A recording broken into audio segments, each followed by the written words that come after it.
O Filho do Homem.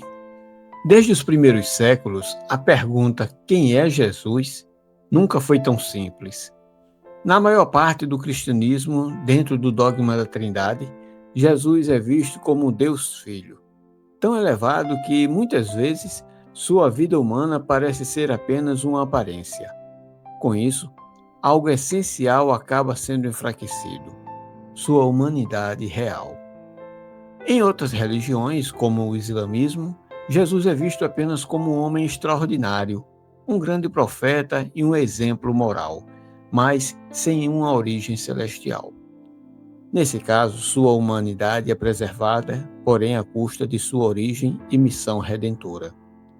No judaísmo tradicional, Jesus é visto como um homem enganador que tomou para si o título de Messias sem sê-lo de fato. E em outras visões, ele é considerado apenas um personagem histórico, um bom homem sobre quem a Bíblia fala.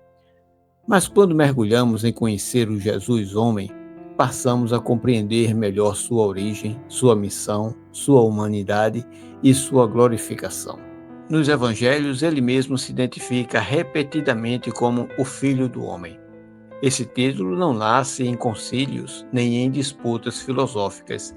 Ele nasce no chamado humilde de Ezequiel, lembrado de sua fragilidade, na visão gloriosa de Daniel, onde o homem recebe um reino eterno, e se cumpre plenamente na vida de Jesus, que caminha entre nós, sofre, obedece, morre e é exaltado.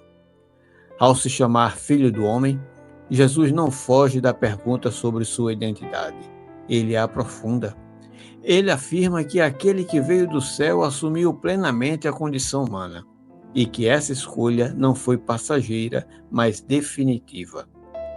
Assim, vejamos primeiro o Filho do Homem em Ezequiel. O que é o homem diante da glória de Deus? Quando Deus chama Ezequiel, ele o chama repetidas vezes por um nome específico. Filho do homem, põe-te em pé e falarei contigo. Então entrou em mim o Espírito, quando falava comigo, e me pôs em pé, e ouvi o que me falava. Ezequiel 2, verso 1 e 2. Essa expressão, Filho do Homem, aparece mais de 90 vezes no livro. Aqui, Filho do Homem significa alguém formado do pó, frágil, limitado, totalmente dependente de Deus. Ezequiel vê a glória divina, cai com o rosto em terra, e Deus o lembra constantemente: você é humano. Antes de qualquer missão, Deus ensina ao profeta que a glória pertence a ele e o homem vive pela palavra e pelo Espírito que o levanta. Assim, pense um pouco. Deus não escolhe o forte, mas o humano consciente da própria fraqueza. Agora vejamos o Filho do Homem Daniel. Em Daniel 7, a expressão ganha um novo peso. E eis que vinha nas nuvens do céu um como Filho do Homem. Daniel 7, verso 13. Aqui acontece algo surpreendente. Ele tem a aparência humana, mas vem das regiões celestiais. Ele recebe o domínio, recebe a glória, recebe um reino eterno. Daniel vê um homem exaltado, não um animal como os reinos da terra. Isso aponta para um reino diferente, uma autoridade concedida por Deus, um representante humano aprovado pelo céu. Mas o texto não diz que ele parece homem. Diz como o Filho do Homem. Identidade, não uma ilusão. Pense, o plano de Deus não é abandonar o homem, mas levar o homem à glória. Assim, nós temos Jesus e o título Filho do Homem. A autoidentificação consciente do próprio Cristo. Nos evangelhos, algo chama a atenção. Jesus raramente se chama de Messias. Ele quase nunca se chama de Filho de Deus, mas constantemente Jesus se chama Filho do Homem. O Filho do Homem não tem onde reclinar a cabeça, disse ele em Lucas 9:58.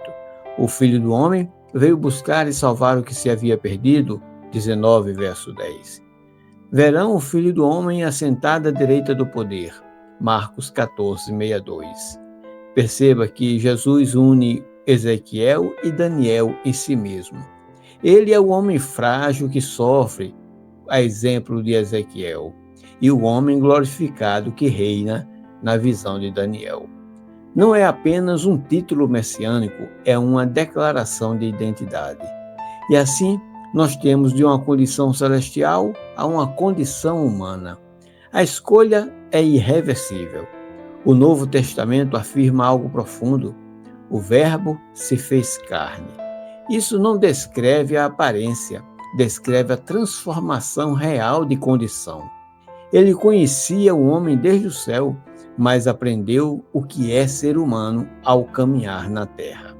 Aquele que vinha do céu existia em glória, tinha uma condição celestial, mas assumiu plenamente a natureza humana, e mais, retendo para sempre essa natureza. Isso significa que ele não apenas passou pela humanidade, ele permanece homem, agora glorificado, exaltado, mas humano. Assim, 1 Timóteo 2,5 nos diz: há um só Deus e um só mediador entre Deus e os homens, o homem Jesus Cristo. Agora nós temos o Filho do Homem exaltado, um homem no trono de Deus. Após a ressurreição, Jesus não deixa de ser chamado homem, ele é exaltado como homem. Assim, Filipenses 2,9 diz: Deus o exaltou sobremaneira. Quem foi exaltado? O que sofreu, o que obedeceu, o que morreu, o Filho do Homem. Pela primeira vez na história, um homem glorificado reina eternamente, não como anjo, não como espírito, mas como Filho do Homem. Agora pense um pouco. O céu agora conhece para sempre o rosto da humanidade. Assim, o que isso diz a nós? Se Jesus é o Filho do Homem, nossa humanidade não é descartável. Nossa obediência tem valor. Nossa esperança não é escapar do ser humano, mas ser restaurado como humano. Assim, como trouxemos a imagem do terreno, traremos também a imagem do celestial. 1 Coríntios 15:49. Concluindo, meus irmãos, o Filho do Homem caiu em Ezequiel. O Filho do Homem foi visto em glória por Daniel. O Filho do Homem caminhou, sofreu e venceu em Jesus. O que antes tinha uma condição celestial, agora tem uma condição humana para sempre. E isso não diminui a glória de Deus, é a maior revelação dela. Pare um pouco e pense. Por que Jesus preferiu ser conhecido como Filho do Homem e não apenas por títulos de glória? Pense nisso e que o Eterno nos abençoe hoje e sempre. Amém.